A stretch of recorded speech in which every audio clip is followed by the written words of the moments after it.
Dear student, we will start our topic cis-trans isomerism. In today's lecture, we will discuss about the different examples of 2-butene and we will discuss its two isomers, that is cis and the trans isomers, as well as we will discuss in detail the why rotation is not possible in C double bond C. इसके साथ साथ आज के ही lecture में बच्चों हम molecule की planarity के बारे में डिस्कस करेंगे और इसी टॉपिक को डिटेल के अंदर देखेंगे।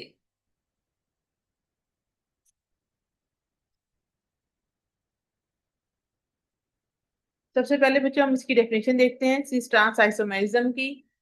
The stereoisomers having different spatial arrangement of atoms due to restricted rotations about a double bond in open chain compound are called cis trans isomers।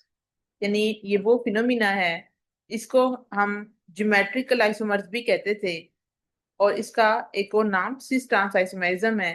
इसमें हमारा ये कहना है कि जो स्टीरियो आइसोमर्स होते हैं इनमें एटम्स की स्पेस में ओरिएंटेशन डिफरेंट हो जाती है और उसकी वजह क्या होती है कि जो डबल बॉन्ड है वो रोटेट नहीं हो पाता, उसकी रेस्ट्रिक्शन हो जाती है, यानी वो स्पेस में इजीली आसानी के साथ मूव नहीं कर पाता। जब उसके अंदर मूवमेंट नहीं आती, उसकी जगह फिक्स हो जाती है, तो उसकी वजह से सिस ट्रांस आइसोमेरिज्म का फिनोमिना जनरेट होता है। अब इस बात को अंडरस्टैंड करने के लिए बच्चों आपके पास जो है वो एक एग्जांपल है, इसको हम देखते हैं। जैसा कि हम पहले फ्री रोटेशन के कंसेप्ट को स्टडी करेंगे। ये आपके पास एक एग्जांपल है, that is the example of butane. और इस एग्जांपल में अगर आप नोट करें तो इसमें आपको पता चलेगा कि कार्बन 2 और कार्बन 3 है। अब बच्चों मेरे पास 3D आपको बताना मुमकिन नहीं था, तो आप इसको ऐसे समझें कि इसके अंदर हम सिर्फ इस बॉन्ड की रोटेशन कर रहे हैं। यानी ये वाला पूरा एटम जो है वो अगर आप C2 और C3 को ले रहे हैं तो हम ये कहते हैं कि इसके अंदर आप इस बॉन्ड की रोटेशन कर रहे हैं। तो जब भी आप रोटेशन करते हैं तो एक साइड के जो एटम है वो फिक्स हो जाते हैं। वजह क्या है कि जैसे ये वाला बॉन्ड रोटेट हो रहा है, इसके रोटेट होने से सिर्फ इन तमाम एटम्स की पोजीशन चेंज हो जाएगी और जो नंबर 1 पर होगा वो नीचे चला जाएगा और बाकी दोनों एटम्स जो हैं वो आपके अप साइड मूव करेंगे और इनकी पोजीशन एज इट इज ही रहेगी। तो ये रोटेशन का एक फिनोमिना है कि इसको अगर आप देखेंगे तो आपको समझ आ जाएगी। तो इसमें जब ये इंटर कन्वर्टेबल होते हैं, वजह क्या होती है क्योंकि इसके ऊपर कोई रुकावट नहीं है, तो ये बॉन्ड जो है वो रोटेट हो सकता है। तो जब ये बॉन्ड रोटेट होगा तो इन तमाम एटम की पोजीशन चेंज होगी, जिसके नतीजे में आपका स्ट्रक्चर 1 स्ट्रक्चर 2 में इंटर कन्वर्ट हो सकता है। इसी तरह जो स्ट्रक्चर 2 है आपका वो वापिस स्ट्रक्चर 1 में भी इंटर कन्वर्ट हो सकता है। और ये दोनों स्ट्रक्चर जो है वो at a time room temperature पर एक दूसरे में कॉन्टिन्यूसली इंटर कन्वर्ट हो रहे होते हैं और इनकी इंटर कन्वर्जन की वजह से इनमें कॉन्फर्मेशनल आइसोमर्स का फिनोमिना जनरेट होता है, क्योंकि इनमें फ्री रोटेशन आ जाती है carbon to carbon single bond की।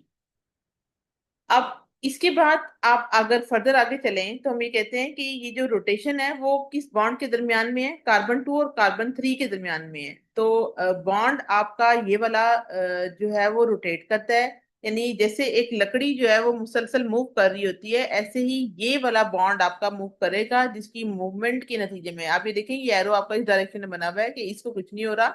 यानी ये बॉन्ड अगर रोटेट करेगा तो एक साइड के एटम फिक्स रहेंगे, दूसरी साइड के एटम अपने आप को चेंज कर लेंगे। इसकी वजह से दोनों एक दूसरे के अंदर कॉन्टिन्यूसली इंटर कन्वर्ट होते रहेंगे। अब इसके बाद हम अगली एग्जांपल देखते हैं। इसको हम ब्यूट 2 इन भी कह सकते हैं या 2 ब्यूटीन भी कह सकते हैं, दोनों ही इसके नाम ठीक है। अब आपने हाइब्रिडाइजेशन का कंसेप्ट पढ़ा था, इसकी डिटेल देखने से पहले आपने प्रीवियस क्लास के लिए आपके पास एक कंसेप्ट है कि इसमें आपने पढ़ा कि हमारे पास 4 तरह के ऑर्बिटल्स होते हैं और sp2 में एक s और 2p जो है जब हाइब्रिडाइज होते हैं तो एक ऑर्बिटल आपका हाइब्रिडाइज नहीं हो पाता था, वो अनहाइब्रिडाइज रह जाता था और ये 120 डिग्री के ऊपर जो है वो लाई करता था। और इसके बाद सिर्फ यही ऑर्बिटल होता था जो कि इसकी हम दोनों लोब्स ड्रा करते थे, बाकी 3 लोब्स की हम सिर्फ 3 ऑर्बिटल्स की हम एक एक लोब्स ड्रा करते थे, जिसके नतीजे में ये कार्बन 2 और कार्बन 3 के दरमियान में आपका सिग्मा बॉन्ड या इसको आप लीनियर ओवरलैप कहते थे, इसकी फॉर्मेशन होती थी। और पाई बॉन्ड की फॉर्मेशन आपकी साइड वाइज होती थी, इसको हम साइड वाइज ओवरलैप भी कहते थे या पैरेलल ओवरलैप भी कहते थे, क्योंकि ये जो दोनों ऑर्बिटल हैं जो हाइब्रिडाइजेशन में टेक पार्ट नहीं करते ये अनहाइब्रिडाइज रह जाते हैं, जिसके नतीजे में इनमें पाई बॉन्ड की फॉर्मेशन होती थी।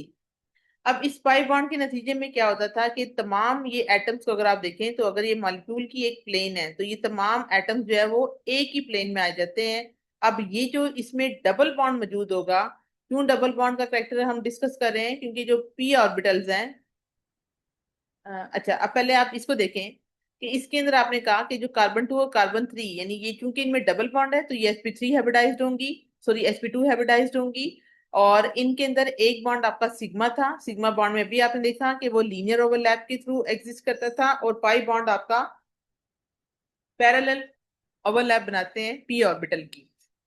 तो जब पाई बॉन्ड आ जाता है वो मॉलिक्यूल की पोजीशन को लॉक कर देता है, जिसके नतीजे में जो जितने भी एटम हैं उनकी जगह फिक्स हो जाती है और वो सेम प्लेन में एग्जिस्ट करते थे, बिल्कुल ऐसे ही जैसा कि आपने देखा कि जब इनके अंदर रोटेशन नहीं होगी तो इन तमाम मॉलिक्यूल्स की जो एटम्स हैं इस मॉलिक्यूल के अंदर उनकी पोजीशन फिक्स हो जाएगी। और इसकी इसके नतीजे में ये जो है वो एक और फिनोमिना जो है वो शो करते हैं, जिसको हम सिस ट्रांस आइसोमर्स का नाम देते थे। अब वो कहते हैं कि अगर आप रोटेशन करवाना चाहते हैं डबल बॉन्ड में, तो आपने ये देखा कि रोटेशन के लिए हमेशा rotation carbon to carbon single bond में होगी, डबल बॉन्ड में नहीं होगी। डबल बॉन्ड इस पोजीशन को लॉक कर रहा है, तो अगर आपने रोटेशन करवानी है तो आपको इस डबल बॉन्ड को ब्रेक करना पड़ेगा, और इस ब्रेक करने के लिए आपको तकरीबन 263 किलो जॉल पर मोल एनर्जी जो है वो चाहिए, जो कि आप रूम टेम्परेचर पर पॉसिबल नहीं है। तो रूम टेम्परेचर पर आपको सिस ट्रांस आइसोमर्स का फिनोमिना मिलता है। और ये रोटेशन जो है इन मॉलिक्यूल्स में जब रेस्ट्रिक्ट हो जाती है तो इस रोटेशन के नतीजे में ही सिस ट्रांस आइसोमर्स जनरेट होते हैं। अब इस बात के ऊपर उन्होंने बच्चों बड़ी क्लियरली रोशनी डाली है कि ये वो आपके पास मॉलिक्यूल है टू ब्यूटीन का।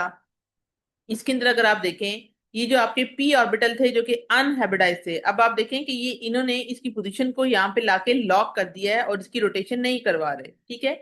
अब अगर आप 2 मिनट के लिए सोचें कि आप इनमें से किसी भी मॉलिक्यूल को लें और थोड़ा सा रोटेट करवाने की ट्राई करें, और ये 90 डिग्री तक अगर रोटेट होता है तो इसकी डबल बॉन्ड को टूटना पड़ेगा। तो जब डबल बॉन्ड टूट जाएगा तो आपका पी ऑर्बिटल, दोनों पी ऑर्बिटल जो है उनकी ओवरलैपिंग के लिए कंडीशन ही यही होती है कि वो पैरेलल डायरेक्शन में होनी चाहिए, लेकिन यहाँ पे ये पैरेलल नहीं रह पाते, जिसके नतीजे में इनकी पैरेलल ओवरलैपिंग नहीं होगी। तो जब पैरेलल ओवरलैपिंग नहीं होगी तो इनके अंदर बॉन्ड की जो पोजीशन है वो मेंटेन नहीं रहेगी। इस बात को बच्चों आप यहाँ पे अंडरस्टैंड करें कि फर्ज करें कि आपका पाई बॉन्ड जो है वो टूट चुका है, उसके टूटने के नतीजे में आपका जो एक साइड का एटम है वो 90 डिग्री के एंगल पे रोटेट हो चुका है।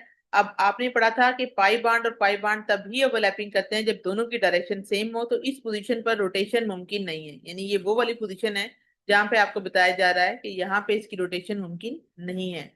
तो जब रोटेशन कंटिन्यू नहीं रह सकती तो उसके नतीजे में आपका ट्रांस आइसोमर्स जो है वो rotation can not continue to give trans, तो यानी ट्रांस अगर आपने हासिल करना है तो रोटेशन को जारी रहना चाहिए।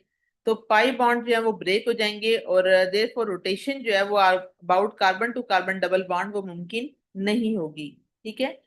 तो यहाँ पे हमने यही कहा कि इस पूरी डायग्राम का क्या कंसेप्ट है कि पहले तो डबल बॉन्ड आपकी पोजीशन को लॉक कर रहे हैं, और अगर आपने इसके बॉन्ड को तोड़ना है तो एक बॉन्ड आपका अगर स्लाइटली मूव करता है, यानी आप थोड़ी सी रोटेशन करवाते हैं, तो रोटेशन के नतीजे में एक कार्बन का दूसरे कार्बन के साथ 90 डिग्री के एंगल पे रोटेट हो जाएगा। अब ये दोनों सेम पोजीशन पर नहीं रहेंगे तो इनके अंदर ओवरलैपिंग नहीं हो पाएगी।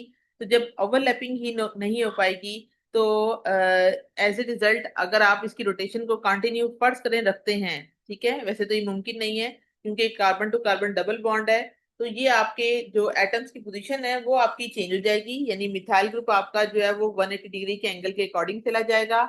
सो हमने यहाँ देखा कि जो आइसोमर है टू ब्यूटीन के वो इंटर कन्वर्टेबल नहीं है bye rotation about the carbon carbon double bond, जब तक आप उसके पाई बॉन्ड को ब्रेक नहीं कर देते। हाँ, जब ये पाई बॉन्ड आपका टूट जाता है तब इनके अंदर मूवमेंट होती है, मूवमेंट के नतीजे में फिर ये वापस अपनी उसी पोजीशन में आ जाता है, तब जाके इसमें ट्रांस आइसोमर्स की फॉर्मेशन होती है। तो इसके नतीजे में आपका ये सिस और ट्रांस आइसोमर्स का फिनोमिना जनरेट होता है।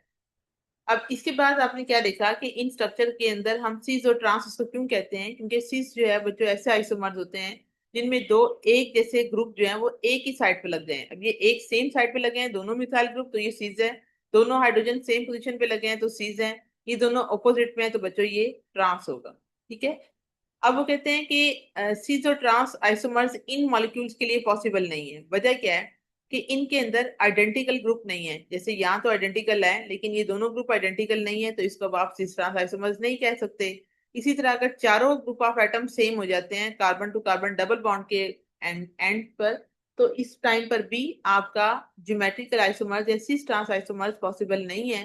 तो इससे हम ये नतीजा निकालते हैं कि इसके दो कंडीशन निकलती हैं सिस ट्रांस आइसोमर की, जिनमें सबसे पहली ये आती है कि आपके पास कम से कम जो कार्बन टू कार्बन एटम्स हैं, यानी मॉलिक्यूल्स के दरमियान में डबल बॉन्ड का होना बहुत जरूरी है, और दूसरा डिफरेंट ग्रुप ऑफ एटम को अटैच होना चाहिए ताकि वो डबल बॉन्ड के अकॉर्डिंग जो है वो ओवरलैप कर सके। ठीक है।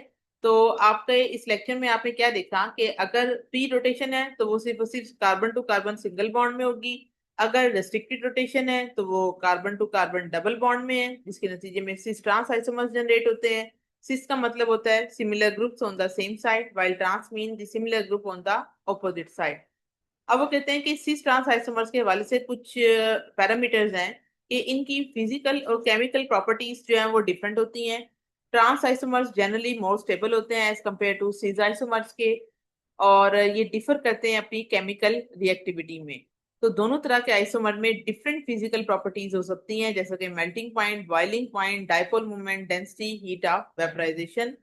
तो बच्चों, आज का लेक्चर हमारा इसी हवाले से था। उम्मीद है आपको समझ आई होगी।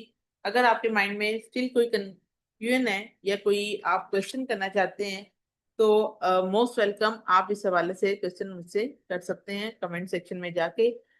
Okay student, take care and अल्लाह हाफिज।